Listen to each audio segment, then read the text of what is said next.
سعودی عرب کا ایک گاؤں لینا، جہاں پر حضرت سلیمان علیہ السلام کے لشکر کے لیے جنات کے کھودے ہوئے 300 کنویں بھی موجود ہیں۔ ان میں سے بیشتر اگرچہ ناکارہ ہو چکے ہیں، مگر 20 کنووں سے اب بھی لوگ میٹھا پانی حاصل کرتے ہیں۔ جنات نے یہ کنویں زمین کی بجائے سخت ترین چٹانوں کو توڑ کر بنائے تھے، جس پر اب بھی ماہرین حیران ہیں۔ ان عجائبات کو دیکھنے کے لیے دور دور سے سیاح اس علاقے کا رخ کرتے ہیں۔ العربیہ کی رپورٹ کے مطابق سعودی عرب کا یہ تاریخی گاؤں لینا مملکت کے شمالی شہر رفح سے 100 کلومیٹر کے فاصلے پر واقع ہے۔ یہ قدیم علاقہ اسٹریٹجک اہمیت کے ساتھ متعدد آثار قدیمہ کی وجہ سے ملک بھر میں شہرت رکھتا ہے۔ یہاں ایک قدیم قلعہ بھی ہے۔ پرانے زمانے میں بیت المقدس اور یمن کے مابین پیدل سفر کا مشہور راستہ اسی گاؤں سے گزرتا تھا۔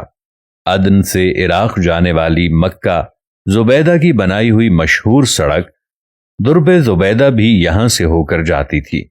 اب بھی سیر و تفریح کے شائقین بڑی تعداد میں اس علاقے کا رخ کرتے ہیں۔ سعودی محقق حمد الجاسر کا کہنا ہے کہ اس قدیم گاؤں میں حضرت سلیمان علیہ السلام کا لشکر بھی اترا تھا۔ سلیمان علیہ السلام جب اپنا لشکر لے کر یمن جا رہے تھے تو یہاں ٹھہرے تھے۔ اس بے آب و گیا علاقے میں لشکر کو پانی کی ضرورت پڑی تو حضرت سلیمان علیہ السلام نے جنات کو حکم دیا کہ وہ ہنگامی طور پر کنویں کھودیں، تو جنات نے چٹانوں پر مشتمل سخت ترین زمین میں 300 کنویں کھود دیے تھے۔ یہ انتہائی گہرے کنویں اب بھی اصلی حالت میں موجود ہیں، جنہیں زمین پر اب بھی اپنا وجود رکھنے والا معجزہ قرار دیا جاتا ہے۔ جنات نے چٹانوں کو کاٹنے کے لیے ڈرل مشین کی طرح کوئی آلہ استعمال کیا تھا، جس کے نشانات اب بھی کنووں کے چاروں اطراف واضح طور پر دیکھے جا سکتے ہیں۔ ماہرین اس پر تحقیق کر رہے ہیں کہ جنات نے آخر کس طرح ان سخت ترین چٹانوں کو 60 سے 80 میٹر گہرائی تک کاٹ دیا تھا، اور انہوں نے کون سے علاقے کی مدد سے ایسا کام کیا تھا۔ اگرچہ ان 300 میں سے اس وقت صرف 20 کنویں ہی کارآمد رہ گئے ہیں، تاہم سارے کنووں کے نشانات اب بھی یہاں موجود ہیں۔ ان کنووں کو دیکھنے والا ہر شخص حیرت زدہ ہو کر رہ جاتا ہے۔ تاریخی روایات کے مطابق جب حضرت سلیمان علیہ السلام اپنے لاؤ لشکر سمیت یمن جا رہے تھے تو وہ یہاں دوپہر کے کھانے کے لیے اترے تھے۔ لشکر میں جنات کی فوج بھی شامل تھی۔ جب لوگ پیاسے ہوئے تو حضرت سلیمان علیہ السلام نے جنات کی فوج کے کمانڈر سبتر کی طرف دیکھا تو وہ ہنس رہا تھا۔ حضرت سلیمان علیہ السلام نے اس سے ہنسنے کی وجہ پوچھی تو اس نے کہا کہ آپ لوگ پیاس سے تڑپ رہے ہیں، مگر میٹھا پانی آپ کے قدموں کے نیچے ہی ہے۔ حضرت سلیمان علیہ السلام نے سبتر کو پانی نکالنے کا حکم دیا تو تھوڑی دیر میں اس نے اپنی فوج کی مدد سے 300 کنویں کھود دیے اور سیدنا سلیمان علیہ السلام کا پورا لشکر سیراب ہو گیا۔ معروف مورخ یاقوت حمودی کے دور تک یہ سارے کنویں میٹھے پانی سے لبالب بھرے ہوئے تھے۔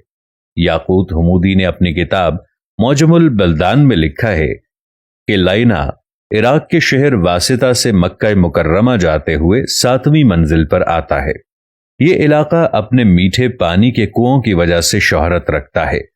ان کنووں کی وجہ سے یہ علاقہ بعد میں ایک تجارتی مرکز بن گیا، جہاں عراق اور عرب کے تاجر منڈیاں لگاتے۔ نجد سمیت سعودی عرب کے شمالی علاقوں کے لوگ یہاں آ کر خریداری کرتے۔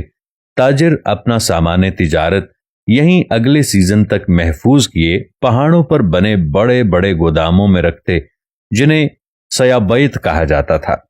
یہ گودام اب بھی وہاں موجود ہیں۔ علاوہ ازیں یہ علاقہ مختلف آثار قدیمہ کی وجہ سے بھی شہرت رکھتا ہے۔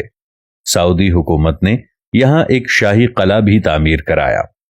1354 ہجری میں تعمیر ہونے والے اس قلعے کو گارے، پتھروں اور لکڑیوں سے بنایا گیا ہے۔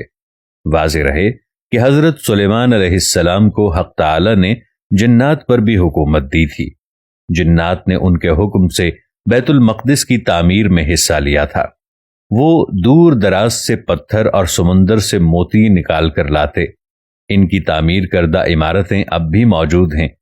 اس کے علاوہ بھی حضرت سلیمان علیہ السلام جنات سے بہت کام لیتے تھے، جس کا ذکر قرآن کریم میں واضح طور پر کیا گیا ہے۔